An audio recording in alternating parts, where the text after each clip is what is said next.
जय हिंद students, welcome to study for civil services. कैसे हैं आप सभी लोग? उम्मीद करता हूं सभी बहुत ही बढ़िया होंगे।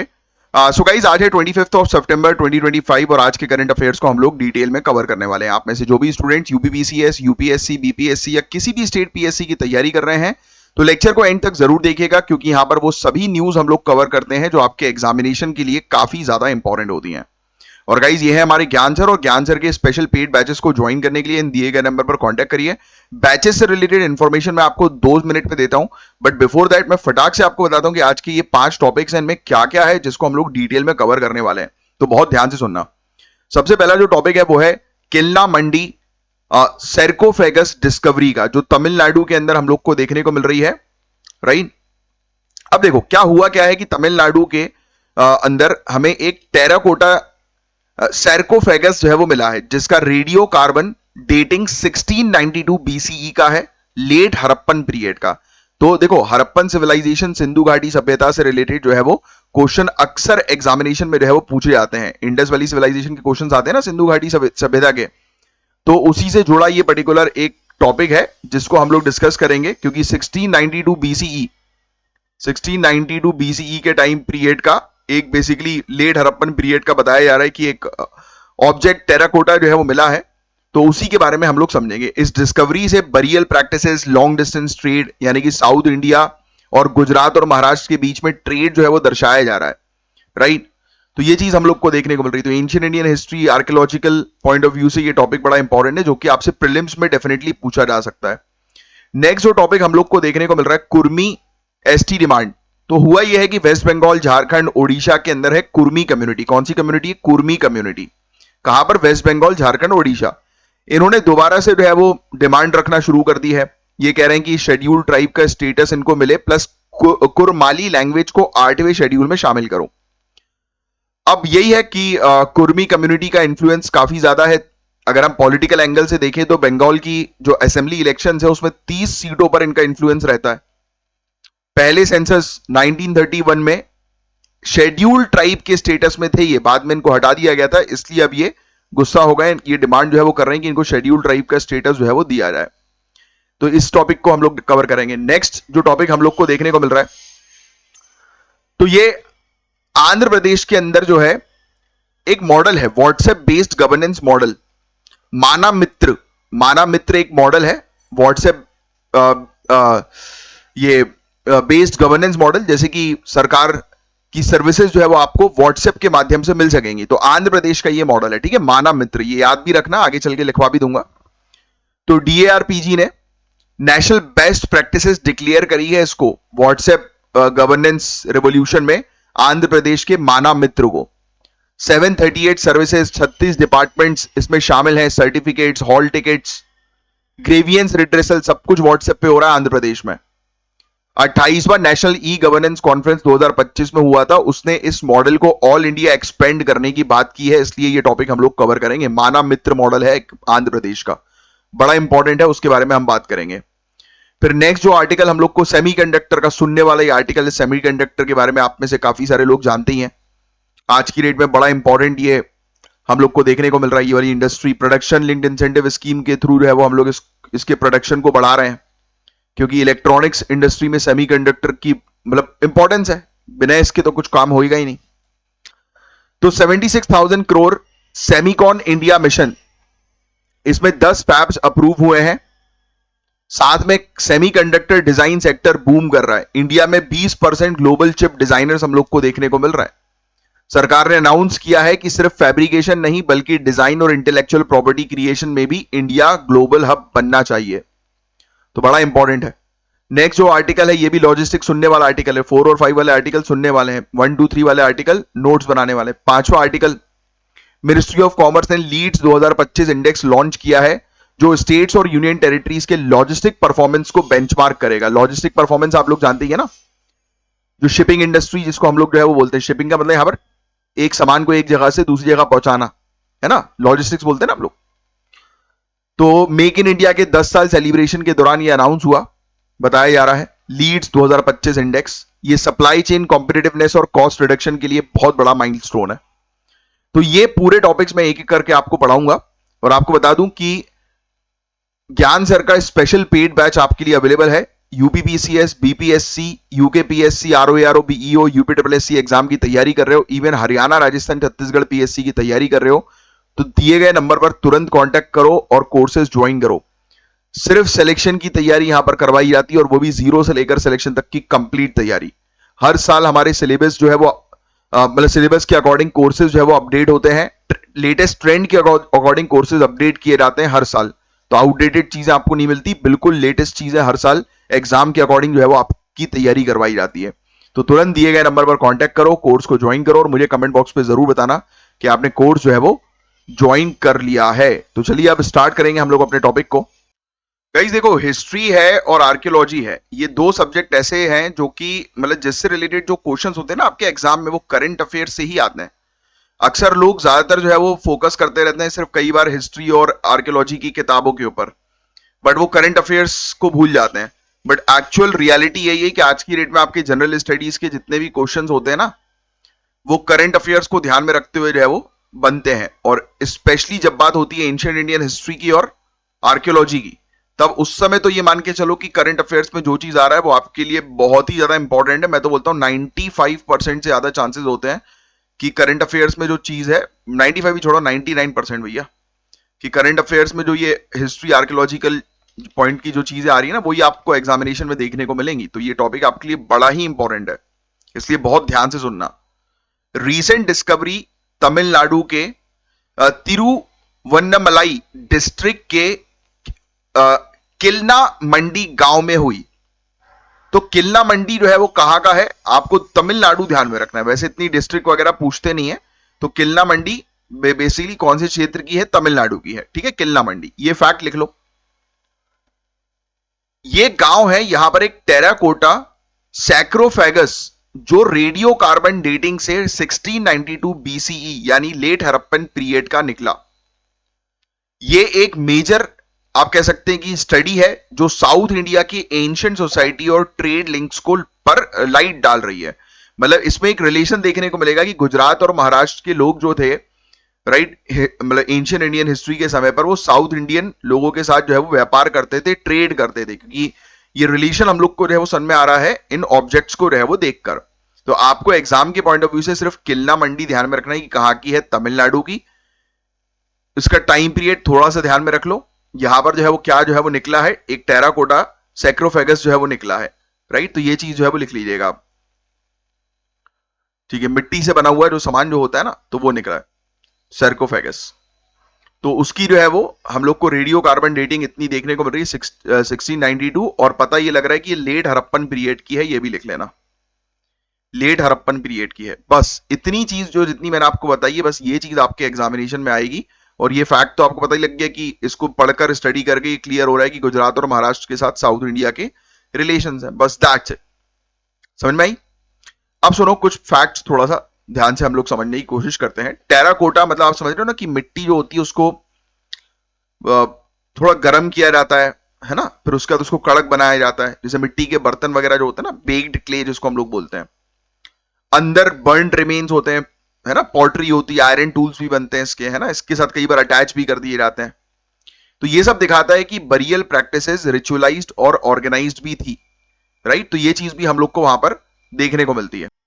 वैसे तो ये सब उतना ज्यादा कुछ खास डिटेल में जो है वो पूछते नहीं है, बट फिर भी एक जनरल जानकारी के लिए बस ध्यान में रखना कि ये मिट्टी का वो बर्तन टाइप का जो है वो रहता है, राइट।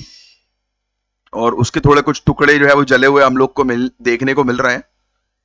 ठीक है, फिर ट्रेड लिंक्स के बारे में भी ये बता रहा है कि किस प्रकार से ट्रेड लिंक हुआ है।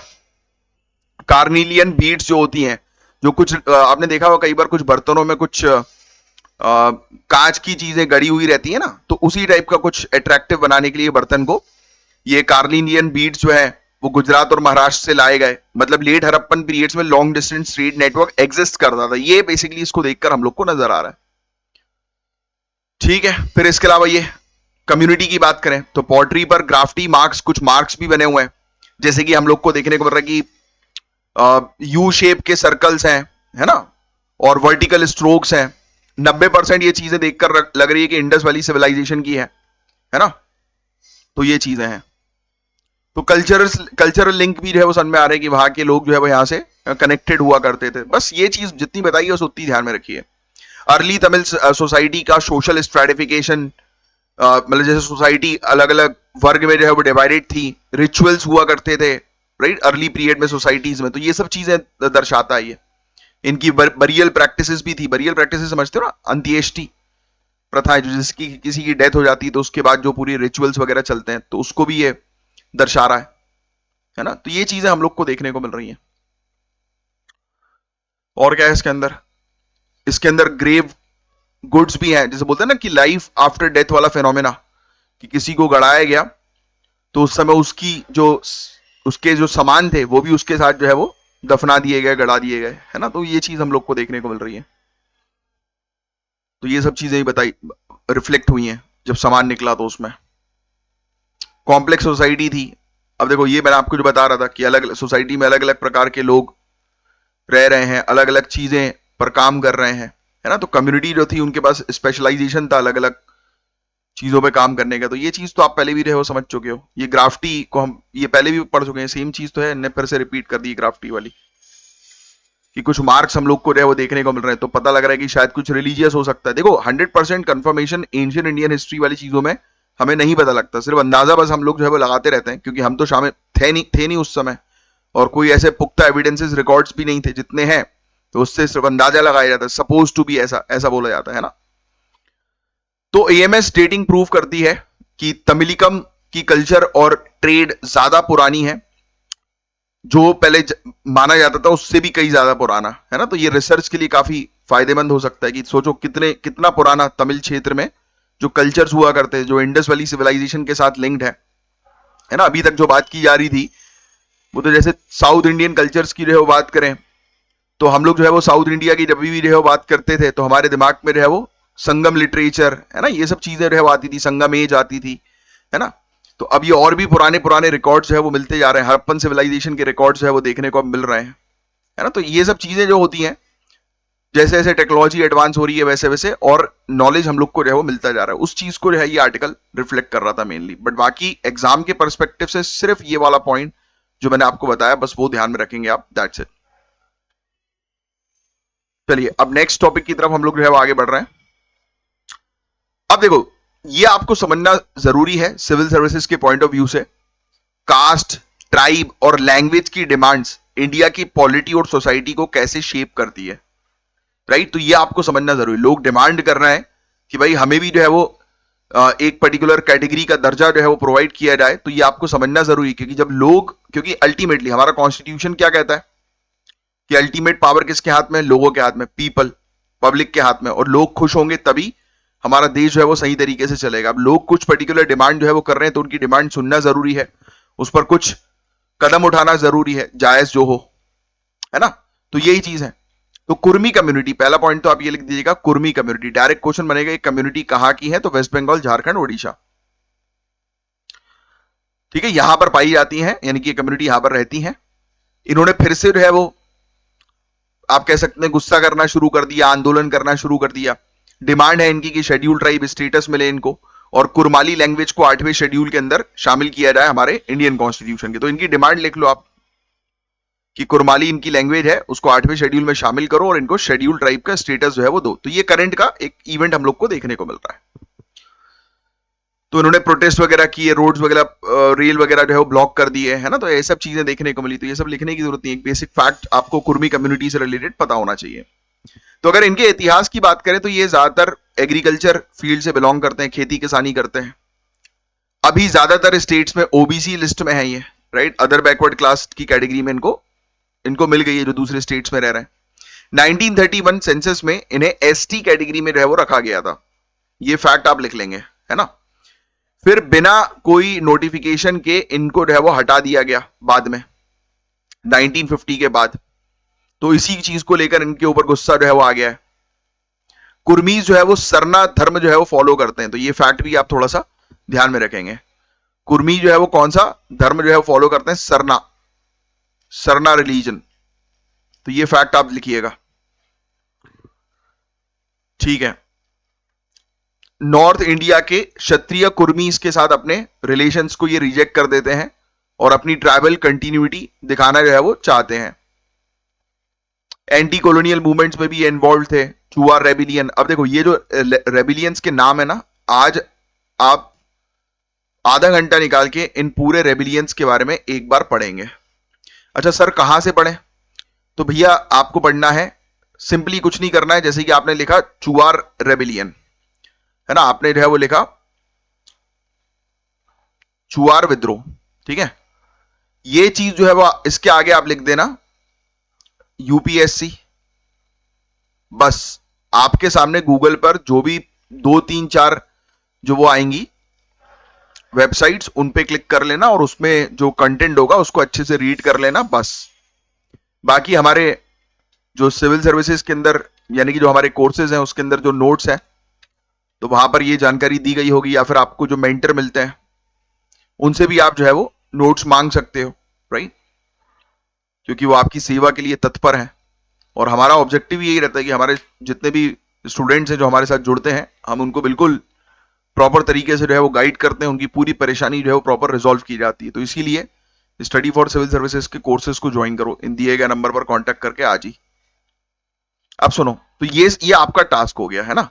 तो ये कुर्मीज लोग जो थे ना, उन्होंने इन सब स्ट्रगल में, इन सब मूवमेंट में जो है बड़ा अच्छा पार्टिसिपेशन किया।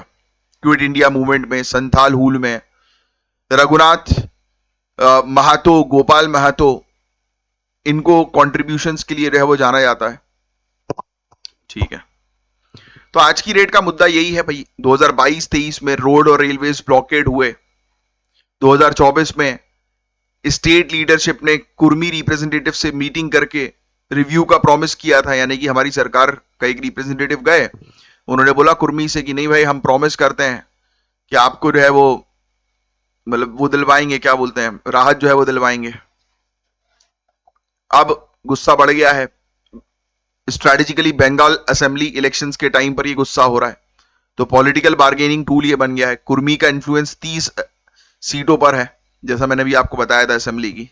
तो ये एक बेसिकली पॉलिटिकल एंगल भी इसका जो है वो बन चुका है। तो बंगाल में 2021 इलेक्शंस की अगर हम बात करें, नजदीक है, मतलब उस समय भी ये सेम चीज हम लोग को जो है वो देखने को मिली थी। कुर्मी वोट जो है वो काफी मतलब वो हो जाता है कि यानी कि इलेक्शन के समय पर अगर एक कम्युनिटी जो है वो इस प्रकार से डिमांड करने लगे तो पॉलिटिकल पार्टीज की हिलने लगती है कि अरे यार इनकी डिमांड पूरी करनी पड़ेगी, क्योंकि वोट बैंक वाला पूरा गेम होता है ना। तो इस प्रकार से कम्युनिटी भी देखो इलेक्शन के समय पर इस प्रकार की चीजें करती हैं, दैट मीन्स कि दे नो वेरी वेल कि रिप्रेजेंटेटिव को कैसे चलाना है, राइट। तो कुर्मीज लीगली ओबीसी कैटेगरी में लिस्टेड है गाइस, तो ये फैक्ट आप थोड़ा सा ध्यान में रखिएगा।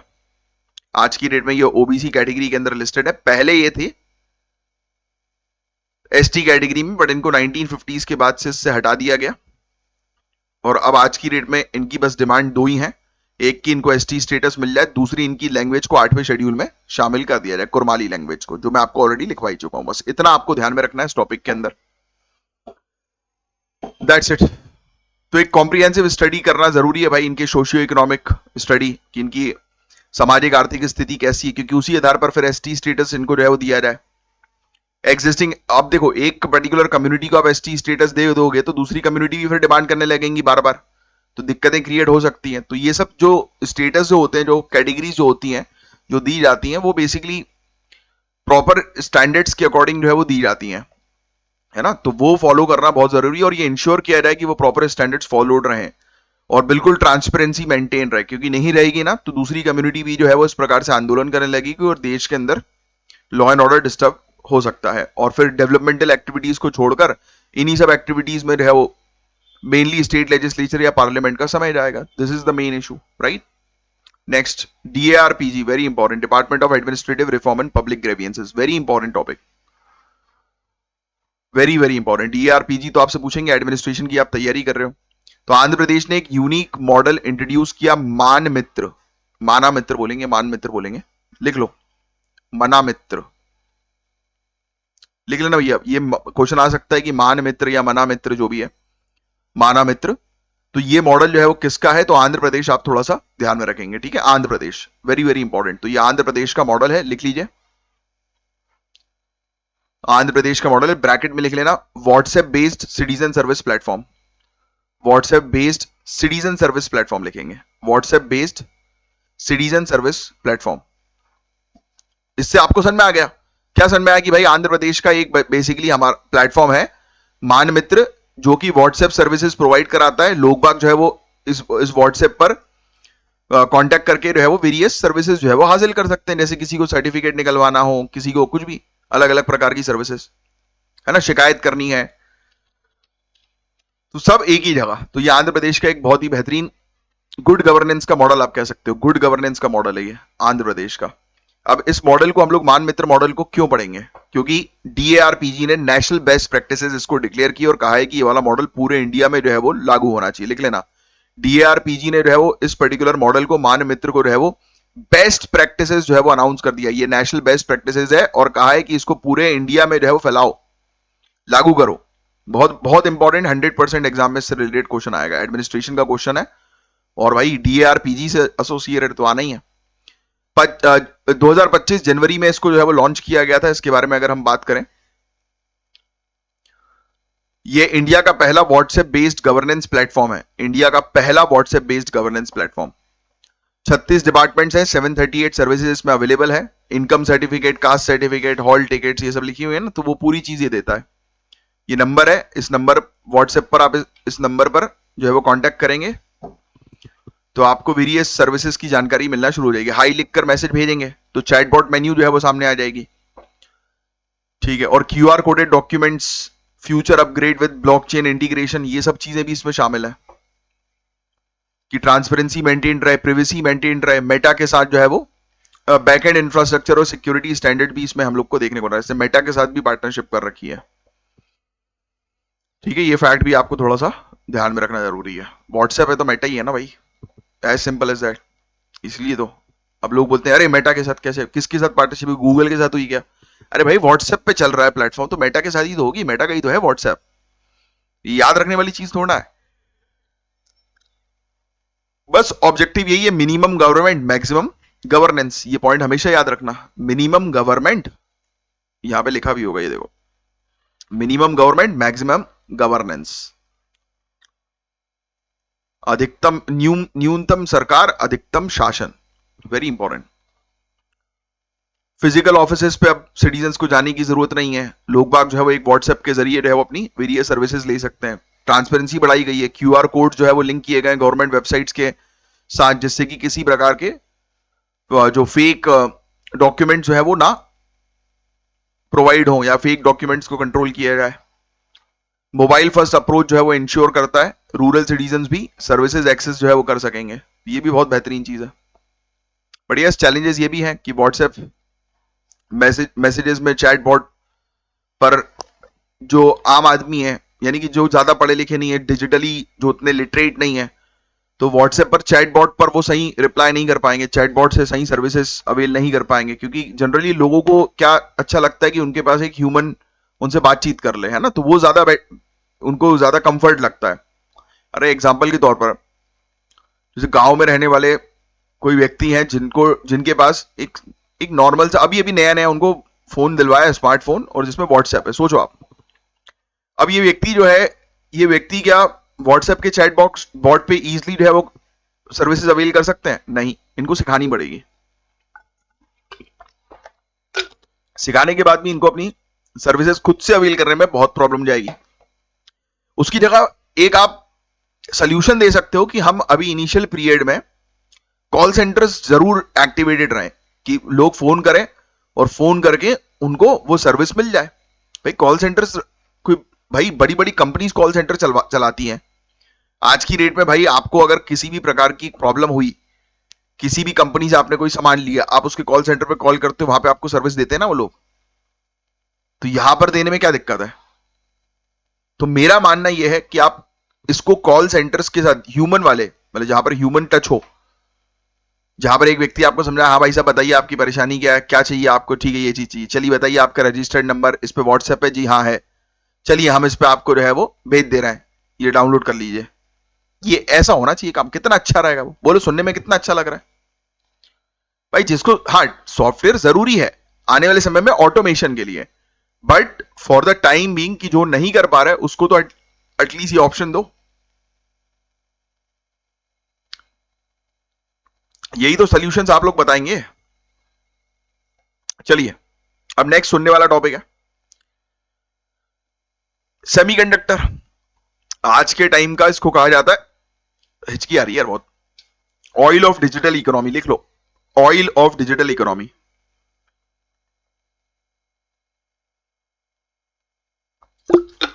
हिकअप्स रुक ही नहीं रही है। सेमीकंडक्टर्स को आज के टाइम का oil of the digital economy कहा जाता है। हर एक device, smartphone, laptop, defence system, space mission, आपने देखा होगा ना, कंप्यूटर कभी खोल के देखा है अंदर उसके? चलो मोबाइल जब कभी खोल के देखा होगा मोबाइल को, उसके अंदर ब्लू कलर की या ग्रीन कलर की चिप होती है, वही है भाई, है सेमीकंडक्टर। तो ये छोटी सी चिप के ऊपर पूरे सिस्टम डिपेंडेंट होते, मदरबोर्ड बोलते हैं ना उसको। इसलिए इंडिया ने 76,000 करोड़ का Semicon India mission launch किया है, लिख लेना।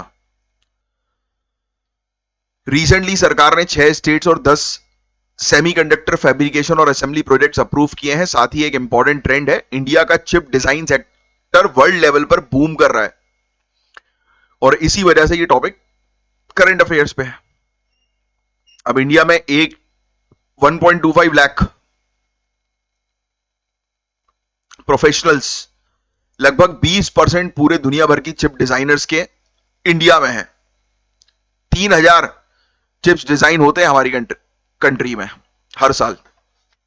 सेमीकॉन इंडिया मिशन 50% तक कैपिटल सपोर्ट प्रोवाइड करा रहा है। स्टेट्स ऐड कर रही हैं 20 से 25%।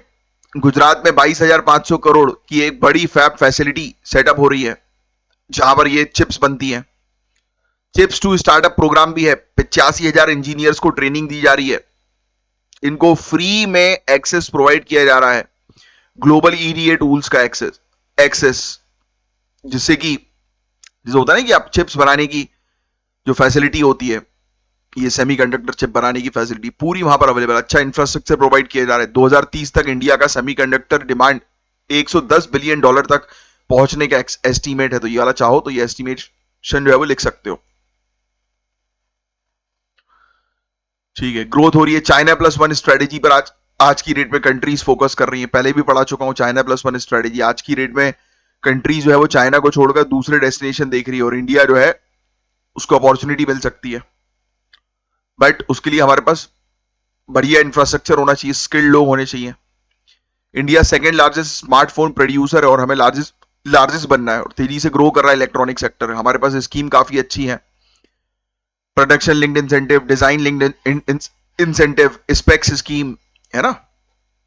इन्वेस्टमेंट को ये अट्रैक्ट कर रहा है, कॉस्ट को कम करने पर फोकस कर रहा है। हर साल 8 lakh engineers graduate, design tool का एक्सेस डेमोक्रेटाइज हुआ है। IITs, Indian institute of science, IIITs collaboration कर रहे हैं ग्लोबल मेजर प्लेटफॉर्म्स के साथ, है ना। लैम रिसर्च, सिनॉप्सिस, कैडेंस, तो ये हम लोग को देखने को मिल रहा है। इकोनॉमी में इंपैक्ट तो देखने को मिलेगा। सेमीकंडक्टर जॉब्स का 6.7 गुना ज्यादा मल्टीप्लायर इफेक्ट है, इकोसिस्टम में ह्यूज जॉब क्रिएट करेगा ये। इलेक्ट्रॉनिक एक्सपोर्ट 2026 तक 5 गुना हो सकता है। ट्रेड डेफिसिट कम होगा हमारा। ठीक है, तो कुल मिलाकर हमारी कंट्री के अंदर वो कंप्यूटर की चिप जो है वो हम लोग को बनाने के ऊपर टारगेट है। गुजरात, कर्नाटक, ओडिशा में हब बन रहा है। मेट्रो सिटीज के बियॉन्ड इंडस्ट्रियल डिसेंट्रलाइजेशन हो रहा है। छोटी सिटीज में भी अच्छा काम हो रहा है। हर फैब की कॉस्ट 10 से 15 बिलियन डॉलर्स रहती है। तो इसमें ये चैलेंजेस हैं, ये चुनौतियां, कि कॉस्ट कैपिटल जो है वो सबसे बड़ी चुनौती होती है। फिर ग्रेजुएट्स को स्पेशलाइज ट्रेनिंग की जरूरत है, तो टैलेंट का गैप भी है, टैलेंट रेडीनेस गैप। पहले उनको ट्रेनिंग दी जा रही है, फिर उनसे काम करवाया जा रहा है, तो ट्रेंड वर्कफोर्स नहीं मिल पा रहा है। इंफ्रास्ट्रक्चर की कमी, आज भी बिजली गोल हो ही जाती है घंटों घंटों तक। फंडिंग्स की कई बार कमी हम लोग को जो है वो देखने मिलती है, स्पेशली स्टार्टअप्स के लिए। रिसर्च एंड डेवलपमेंट हम लोग जो है वो ढंग से कर नहीं रहे हैं।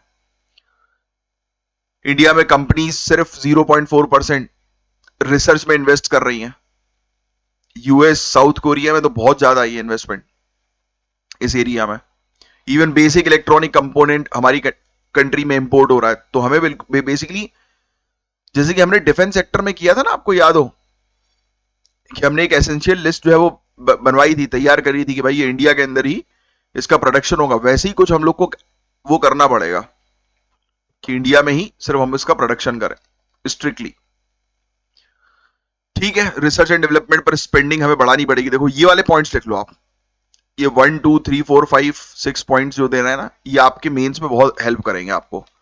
देखो सबसे पहली चीज तो हमें फोकस जो है वो करना पड़ेगा कि कौन सी चिप्स जो है वो हेल्पफुल होंगी आज की डेट की टेक्नोलॉजी और फ्यूचर टेक्नोलॉजी के लिए। तो हमें पुरानी चीजों को छोड़कर करंट टेक्नोलॉजी और फ्यूचर टेक्नोलॉजी पर काम करना जरूरी है। 1.5% हमारे जीडीपी का हम लोग जो है वो R&D में लगाएं, ये टारगेट रखना है, ये लिख लो। पीपीपी मॉडल्स पर फोकस करें कैपिटल अट्रैक्ट करने के लिए। अकेडमी और इंडस्ट्रीज के बीच में कोलैबोरेशन होना चाहिए, जो टैलेंट गैप जो हो रहा है ना उसको कम करने में ये हेल्प करेगा। तो ये चीजें थोड़ी सी आप ध्यान में रखिएगा।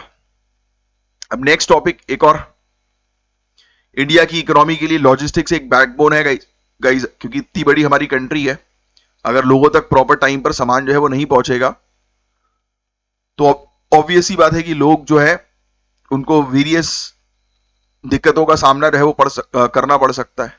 यस। और दूसरी बात, अगर अच्छा आज की डेट में देखिए रोड अच्छे होने से जो है वो क्या होता है, कई बार ट्रैवल टाइम जो है वो कम होता है, शिपिंग कॉस्ट कम हो जाती है ना। ट्रांसपोर्टेशन अगर आपके यहाँ पे अच्छा होगा तो ऑटोमेटिकली प्रोडक्ट्स की कॉस्ट जो है वो कम होती है, ट्रेड बढ़ता है, स्मूथ होता है। तो इसी पर ही मेन जो है वो फोकस है। अभी बताया ये जा रहा है कि LEADS 2025 union minister for commerce and industry या ministry of commerce and industry ने logistic ease across different state 2025 new Delhi में लॉन्च किया। लिख लेना भैया। अच्छा, ये लीड्स 2025 एक इंडेक्स है, इसमें ये लोग क्या कर रहे हैं, अब ये हर एक स्टेट यूटी जो है ना, वहां पर किस तरीके से लॉजिस्टिक्स पर जो है वो काम हो रहा है, कितना फास्ट लॉजिस्टिक्स है वहां का, सप्लाई चेन कितना स्मूथ है, उसका ये पूरा आकलन करेंगे, है ना। तो उससे रिलेटेड है ये। इंफ्रास्ट्रक्चर सर्विसेज की प्रॉब्लम्स क्या है, बेस्ट प्रैक्टिसेस को प्रमोट करेंगे, है ना, पॉलिसीज अच्छी बनाई जाए उस पर काम करेंगे। इसको इशू जो है वो किसने किया, ये लिख लो आप। पहले तो ये लिख लो, लीड्स का फुल फॉर्म लिख लिया ना आपने, ये नेशनल इंडेक्स और सर्वे होगा जो भी लॉन्च हो गया लीड्स 2025, जो स्टेट्स और यूनियन टेरिटरी के लॉजिस्टिक इकोसिस्टम की जानकारी देगा, infrastructure service gap best practices promote करेगा, गवर्नमेंट को पॉलिसीज बनाने में हेल्प करेगा। इसको रिलीज किया ministry of commerce and industry ने DPIIT के द्वारा। ये पूरी चीज बस आप लिख लो, इतनी चीज आपके लिए बस यहां पर काम की है, दैट्स इट। बाकी चीज आप जानती हो। स्टेट की परफॉर्मेंस कंपेयर करेंगे, फिर देखेंगे कि क्या कमियां हैं, उस पर काम करेंगे, सप्लाई चेन को कॉम्पिटिटिवनेस बनाएंगे, उसका कंपटीशन करवा के उसको और बेहतर बनाएंगे, क्योंकि ये जरूरी है हमारी कंट्री की ग्रोथ और डेवलपमेंट के लिए। Roads, warehouse, multimodal connectivity पर फोकस होगा। ठीक है। और आजकल तो रोड वैसे भी बहुत अच्छे हो गए हैं यार, रोड के अच्छे होने से देखो कॉरिडोर्स के परफॉर्मेंस की ट्रैकिंग होगी, API इनेबल्ड डेटा सिस्टम पर फोकस कर रहे हैं, है ना, डिजिटल डैशबोर्ड्स बनाया जाएगा और बेहतर एनालिसिस के लिए। तो जब ये आएगा तब बात इसके बारे में और करेंगे। लॉजिस्टिक इकोसिस्टम बहुत जरूरी है हमारी कंट्री की ग्रोथ और डेवलपमेंट के लिए। मेंस में क्वेश्चन भी आ सकता है कि लीड्स 2025 इंडेक्स का सिग्निफिकेंस बताओ कि कैसे वो लॉजिस्टिक के कॉस्ट को कम करेगा और इंडिया के कॉम्पिटिटिवनेस को जो है वो बढ़ाएगा ग्लोबल ट्रेड में। EVO AI model, EVO AI model genomics trend on microbial and viral sequences का ये मॉडल है। जीनोमिक्स क्या होता है, जीनोम क्या होता है, तोड़ो इसको। Genome is a complete set of DNA। तो आज की डेट में जो कई हम देख रहे हैं कि साइंटिस्ट और रिसर्चर जो है वो किस चीज पर टारगेट कर रहे हैं सबसे ज्यादा कोविड के बाद से, कि कोई ऐसा मतलब वो आप कह सकते हैं ना कि क्या बोलते हैं उसको, एक पर्टिकुलर सेल जब बहुत तेजी से जो है वो बढ़ने लगता है, रेप्लिकेट करता है, और उसका फॉर्म जब चेंज हो जाता है, राइट, वो वर्ड एक इसको जो है वो बोलते हैं, मुझे याद नहीं आ रहा उस वर्ड का नाम। जब उसका फॉर्म जब चेंज होता है ना रेप्लिकेट करने के बाद, तब उस समय वो कई बार डेंजरस बन जाता है। तो इसी चीज पर रिसर्च करने के लिए ये जीनोमिक्स ट्रेंड है माइक्रोबियल और वायरल सीक्वेंसेस में, जिससे कि ये प्रिडिक्शन कर पाएगा कि आगे चल के जो जीनोम में क्या चेंजेस आएंगे उसको ये प्रिडिक्ट कर सकता है। समझ में आ रही है? तो ये चीज हम लोग को देखने को मिल रही है, और ये डेटा हो रहेगा, पब्लिकली अवेलेबल होगा नॉन कमर्शियल एकेडमिक रिसर्च के लिए, राइट। तो ये चीज आप थोड़ी सी ध्यान में रखिएगा। ये एक नॉवल प्रोटीन जनरेट करेगा, जीनोम कंस्ट्रक्ट करेगा, मतलब कुल मिलाकर ये रिसर्च पर जो है वो टारगेट किया जा रहा है इसकी। ये फैक्ट जो है वो इससे रिलेटेड थोड़ा सा लिख लीजिए। अब इस क्वेश्चन का आंसर तो आप ही देंगे। सुपर कंप्यूटर्स और नॉर्मल कंप्यूटर्स के बारे में क्वेश्चन है, बताओ। फैक्चुअल इंफॉर्मेशन है ये पूरी पूरी, कंप्यूटर से रिलेटेड। अक्सर स्टेट पीएससी जो है वो इससे रिलेटेड क्वेश्चन पूछती है। तो ये इसकी इंफॉर्मेशन दी हुई है, और ये एक एआई मॉडल, वही सेम चीज, ईवीओ एंड जीनोमिक्स से रिलेटेड एक क्वेश्चन है, बहुत अच्छी ये वो करेगा साइंस एंड टेक्नोलॉजी, बायोटेक्नोलॉजी वाली फील्ड में। ये जो अभी आया है ना, ये जो ये कर रहे हैं कि जो भी पर्टिकुलर जीनोम है वो किस तरीके से जो है वो अपने फॉर्म को जो है वो चेंज करेगा इन फ्यूचर, तो उसके प्रेडिक्शन में ये काफी अच्छा है। चलिए गाइस, दैट्स इट। अब मैं मिलूंगा आपसे नेक्स्ट लेक्चर में, और ज्ञान सर के पेड कोर्स को जरूर ज्वाइन करें दिए गए नंबर पर कांटेक्ट करके। जय हिंद, जय श्री महाकाल।